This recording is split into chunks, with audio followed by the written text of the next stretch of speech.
Anyone can kick a ball. The last time I went to Mexico with my friend Jose, we stayed in his family's house in Mexico City, and there was a huge language barrier between me and the townspeople. Now, the way I kind of broke this barrier was by playing soccer with them. Playing soccer for every day for 2 weeks with someone seemed to be a catalyst for creating a relationship with them, and those relationships have lasted over 4 years since that last trip of mine. Now, kicking or passing a soccer ball is a vital skill needed for a person to become a player. And if you don't want to become a player, just understanding the game is enough to create a relationship with the 3.5 billion fans worldwide and 250 million players worldwide. Now, like I said, anybody can kick a soccer ball. And I'm going to be talking about 3 points. Setting your body up to kick the ball, actually kicking the ball, and different types of kicks you can do by hitting the ball differently. Now, like I said, I'm going to be starting off with how to orient your body, or how to set your body up to kick the ball. And I want to preface this by saying that I'm talking about a basic inside the foot pass. So for a basic inside the foot pass, you want to make sure first to set up your body that your ankle is locked. And an indicator of that is when you shake your leg, your foot should not be wobbly. When you shake your leg, your ankle should be, or your foot should be strong and firm and shouldn't move. Now, the reason you want to make sure that your ankle is locked is because having an unlocked ankle, the alternative of having a locked ankle, will yield a pass that's weak and unpredictable, which is not the goal of a basic inside the foot pass.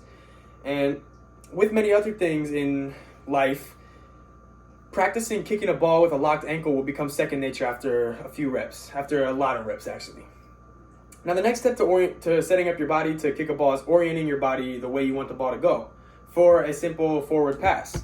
Now, for a simple forward pass, you want to make sure that your body is oriented forward and your hips are over the ball. For this, as a center back who plays to his midfielder often, all you have to do is make sure your hips are over the ball and you're playing forward, playing through the ball.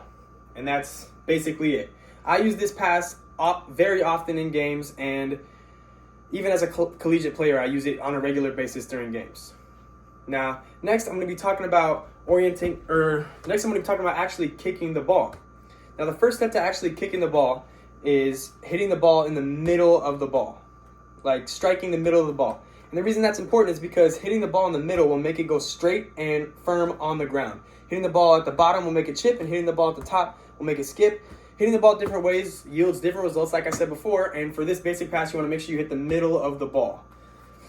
Now, next step to actually kicking the ball is to follow through. Now, when you follow through on a regular pass, it pretty much just means to make sure the swing of your foot goes all the way through that it can. A lot of people stop halfway through, and it yields a pass that you don't want for that situation.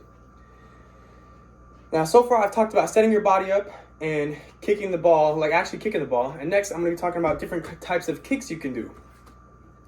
Now, a few of those different types of kicks are arguably the second most important type of kick in the game: shooting, let's say chipping, and let's say curving the ball. Now, I'm going to be talking about shooting and curving because those two, one is less complicated, one is more complicated, and both of them are important. But starting with shooting, pretty much what you do is you set your body up the same way you would set your body up for a regular forward pass, but instead you're hitting the ball with the laces of your foot. And that pretty much just means where your laces would be if you were wearing shoes. And yeah, that's right here like I just showed you. And the reason this is called a shot is because a shot yields a lot more power than a regular pass. And the reason for that is because of the follow-through. Now, a follow-through on a regular pass is like this. It's not a huge range of motion. And a follow-through on a shot is a lot more. You can get behind it and you can get after it a lot more. And that follow-through allows for a lot more time that you're striking the ball, and it leads to a lot more power after striking the ball. Now, next I'm going to be talking about a curve. A curve is pretty much only different than a regular pass because it strikes the ball at a different spot. And instead of striking through the ball, you kind of hug the ball so that it spins. And it's, again, like I said, orientation is kind of very similar to a regular basic pass, but you're spinning the ball and hugging it instead of going through it. Now, in conclusion, I've hit 3 points today. Those points are setting your body up to kick a ball, actually kicking a ball, and different types of kicks you can do in the game. And learning how to kick a ball can spread your influence or spread your relationships to over 3.5 billion people around the world and 250 million players around the world.